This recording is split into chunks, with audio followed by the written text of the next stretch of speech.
I'm doing great. Doing All great. right. Just in the midst of starving my ass off to make weight. That's Hey, it. that's what it is. But Chris Yeah. Weidman, for the 20th time, you get to enter the Octagon on Saturday, UFC 309, back in New York, which I know you're all about.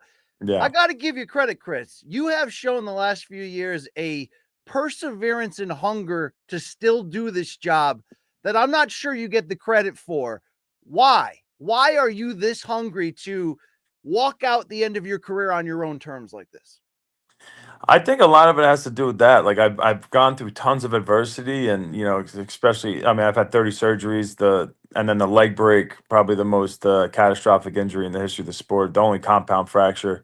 And having all that time off, it probably prolonged my career retrospectively, because I wasn't able to fulfill, myself in the sport the way I wanted to. And I mean, I'm 40 and I'm still doing this. I can't believe it. And I still feel good, man. Like I can't do other sports like I used to, but MMA, I'm still killing all the young guys in the gym, and we'll see what I could do on Saturday night under the lights, and I'm just kind of taking it fight by fight, and a big part of it is to kind of be inspirational to people, and Sure. they could see my story and what I've been through, and I'm still out here doing my thing. It's not going to be very much longer that I'll be doing it, so I'm just trying not to have any regrets and do the best I can. And if I think I still have it, I'm going to go out there and try to show it. There it is. I mean, do you have an exit plan or is it really like you're saying, fight by fight, month by month, however you feel? Yeah, I'm not much of a planner. So we'll see. Like, we'll see how I perform on Saturday. I feel great, man. I feel like I should just completely decimate this guy and make it look easy. And if I'm able to do that, we'll see where it takes me. Yeah, I really am just kind of taking it fight by fight, and trying to be the best version of myself in there. How often do you get flashes of prime Weidman when you're training or fighting where it does keep you in this game because you know you can still compete at this level? Man, every day I still, like I say, I'm still crushing in the gym like I used to. I was, everyone always talked about, me in the gym, like I would kind of just crush everybody. And they can't believe I ever lost a fight, blah blah blah. But it comes down what you could do in the octagon, what I could show, and so that's what keeps me alive. If I started seeing myself slow down in the gym, I definitely would be done. But when it comes to sparring and everything against anybody, like I'm still doing my thing. So I got to see what I can do when it matters. Look, we respect fighters, us keyboard warriors, because you guys have guts, you guys have passion, you guys have focus on levels that I don't think we can imagine. But you've got to almost like trick yourself into believing at all times, whether you're coming off a loss or in your cases, bouncing back from huge physical setbacks. What have you learned about that process, self talk, or the mental journey during this hard process that maybe you're like, man, I wish I knew that back, 10 years ago? Oh well, the things I would definitely change like 10 years ago, and probably why I've had so many damn surgeries, is I didn't really ever listen to my body. So I overtrained like crazy. I'd be training through being sick, and if things were bothering me, I didn't care. I just kept going. I never did strength and conditioning. I never was into that really. And because I was always strong, it wasn't like guys were going to throw me around. So I felt like it was like a waste of time almost. But I later in my career, I realized how important it is, and it really, I've been doing strength now for the last like 4 years consistent, and it really helped keep my body together, and way less injuries than I did even 10 years ago. How tough was it when you were going through the serious injury recovery and you're having setbacks where I'm sure the loved ones in your life are like, Chris, we love you. You don't need to do this. But I know Yeah. you've got the itch, the focus, the want to do this. Was that a hard thing to navigate and negotiate? Not really, man. Like my family's super supportive. They've never tried to hold me back from any of my dreams or my aspirations, and they know like I'm not going to be doing this too much longer. And I want to go out, just doing the best I possibly can, and I'll know when I'm done. And right now, I don't think I'm done, and so they're supporting me through it for sure.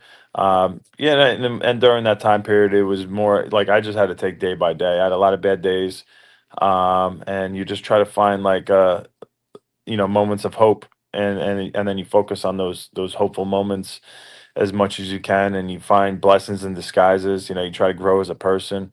You try to grow, mentally and spiritually the best you can when physically you can't. And yeah, ultimately, I think it made me a better person and more mature.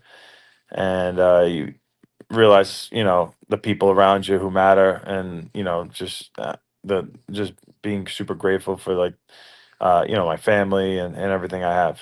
Great stuff. Great stuff. So when you're on this card, New York City, a building you've been to before, you get to share it with contemporaries, guys like Jon Jones and Stipe Miocic. You guys were all sort of champions along the same period. Is it cool or weird to sort of be part of that class, and the three of you were still competing at a high level, still on this card, and it's like you get all these flashbacks of memories of where you've been and how in the journey you've got here? Yeah, it's pretty cool, man. Being around Jones and being around Stipe. Stipe is one of my close friends now. Jones, we've been around each other for forever because he's from New York. I'm from New York. We're both state champion wrestlers, and we've, even Charles Oliveira. He started on the same ring of combat cards that I started on in New Jersey and Atlantic City, because he moved out from Brazil at that time for a while. So there's a lot of guys. Michael Chandler, I've been around forever. We had the same manager forever. Like, all these guys, I've been around forever. And it's pretty cool that we're all in here still doing our thing. That is cool. I mean, it's tough. It's always weird, like as a journalist, because when you see these classes that came in when we started our career, and then to see you guys, get to the end, it feels like we're aging out too. But I mean, obviously, you guys have You got accomplished so much. yeah, you guys get to stay a little bit longer than us. So you guys Yeah, win that. yeah. You guys win that award. Well, speaking of the media and how we can be in the narratives we make, and I'm going to be honest, I don't know if we're right or wrong, but we've been all over Jon Jones this week for, I guess, dismissing Tom Aspinall and wanting to sort of pick off the menu in the ways he defends his title. Do you have an opinion on that? Has John accomplished enough where we should shut the hell up and let him do whatever he wants? Honestly, I feel like you guys should be talking about Stipe Miocic more than you guys are talking about Tom Aspinall. I feel like there's a lot of overlooking Stipe in this fight, and Stipe gets a win on Saturday night. It's like, all right, it's not even really that's not even a talking point anymore. And I feel like Stipe's being disrespected a lot right now. Yeah, that's probably my first thought. And the Aspinall thing, I don't know. Jones is going to be able to. Does what he wants to do at this point. And Aspinall, I feel bad for Aspinall. It's just a weird time for him to be champion. That Jon Jones came up and beat Cyril Gane like that, and then Aspinall's been looking great. Finishing all these tough dudes, and he's got this interim belt. But what does the interim belt mean when he gave a fight for the belt? The real belt. It's just Sure. it's a tough thing for him. Uh, but it's just kind of how the UFC works, and just weird timing for him. Yeah, it makes sense on that point. A big news topic this week that affects you as a fighter is the changing gloves, going back to the old gloves. What is your opinion on that? And what is like the difference between the two from a fighter?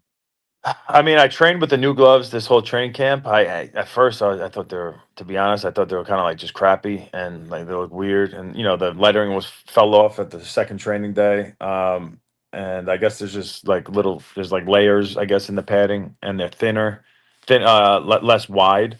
Um, but my big thing is I especially after my last fight, I never eye poked anybody, but my last fight I poked freaking the guy 4 times.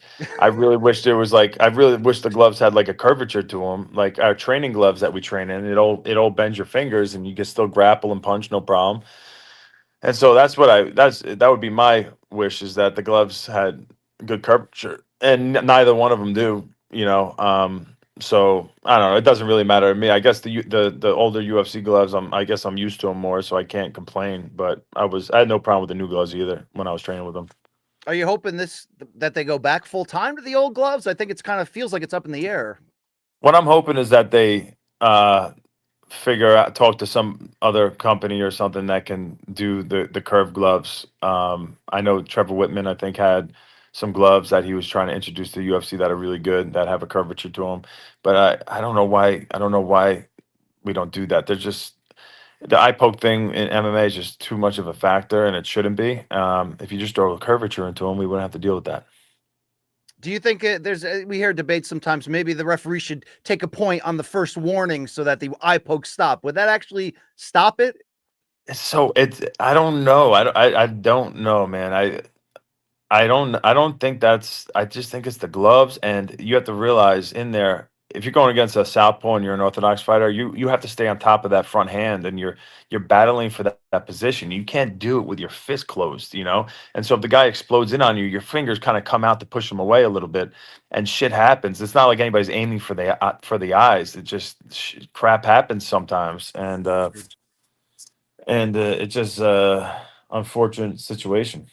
All right, you got Eryk Anders in front of you, your boy, a veteran in this game. How do you guys match up stylistically? What do you think this looks like? Yeah, he's a big, strong, athletic dude. You know, comes forward. He's a southpaw, so he throws the left hand over and over. Um, he's tough. He's been in there with some tough guys, and he's taken beatings, and he doesn't give up. Um, yeah, but I just think I have a big speed advantage and a technical advantage on the feet. I think I have a huge advantage when it comes to wrestling and jujitsu. Uh, yeah, so I like the matchup. Is there anyone left that you're like, man, if I'm going to control the end of my career? I mean, it's kind of like Jones saying, hey, people want me to fight Aspinall, but I'd rather fight Poetan. I heard him say a couple other names. He's like, I want fun fights like Cowboy used to take. Do you ever get that point now where you got a hit list that you're hoping to get a couple of them off there by down the stretch? I'm taking fight at a time. I mean, I would love Adesanya, anybody who was like a champion for a while. That he's the only guy who has more title defenses than me in the UFC in the middleweight division. So that's always a fight that I would always wanted. I think it'd be a fun stylistic matchup. But like I said, I gotta show where I'm at in this Sure. fight to be talking like that. Well, I always did want to see you against Rockhold the second time. I still got the 199 poster that never happened up on the Yeah. wall. You ever Yeah. think about what if, or did that rivalry matter to you to get that back? Yeah, I wanted that one back, and then we were scheduled to fight Madison Square Garden in 2018, and he pulled out 2 weeks before the fight, and that was a fight I was beating Jacare into the going to the third round. And he freaking dropped me with the right hand, left hand, and yeah, I was very prepared for Rockhold for that fight, and I think that I could have got some redemption there, but I don't know what he's doing now. I don't know if that might be far fetched. It could be. I mean, Mike Perry punched a hole in his face. That it happened. It did happen with bare That knuckle. is that is true. That is true. I'm not fighting bare knuckle though. I don't care how much money they ever pay me. Yeah, All right, I'm not final doing that. question here, Chris. Great chatting with you. What are you going to miss the most about this job? Like when you look back, what is the thing ultimately that keeps you so addicted and so in love with this sport? Is it the crowd when you walk out? Like, what is it? No, I think if I had to think about it, I think it would be the training and just being so dialed in. I love that. It's going to be hard to be that dialed in with anything else in life after fighting's over. Sure. 12 weeks out. I'm not drinking. I'm not. I'm going to sleep on time. I'm eating super healthy. Everything is based around your body and feeling good mentally, physically, spiritually, and you're just getting such a good space. Um, the camaraderie at the gym, just all the training sessions, everything about that. I just love. I love it. Like the little nerves before every training session, the little inner bitch that comes out where it's like, maybe I shouldn't go that hard today, and then the other part of you is like, no, I gotta let me kill myself and work really hard and win every aspect of the practice. That's what I'll probably miss the most. All right. Well, let's not end it. Let's keep it going as long as you want to. Chris, good luck to you Thank this you. Saturday, 309. We'll all be watching. Thanks so much for your time. Thank you, buddy. I appreciate it. Have a good Thanks. one.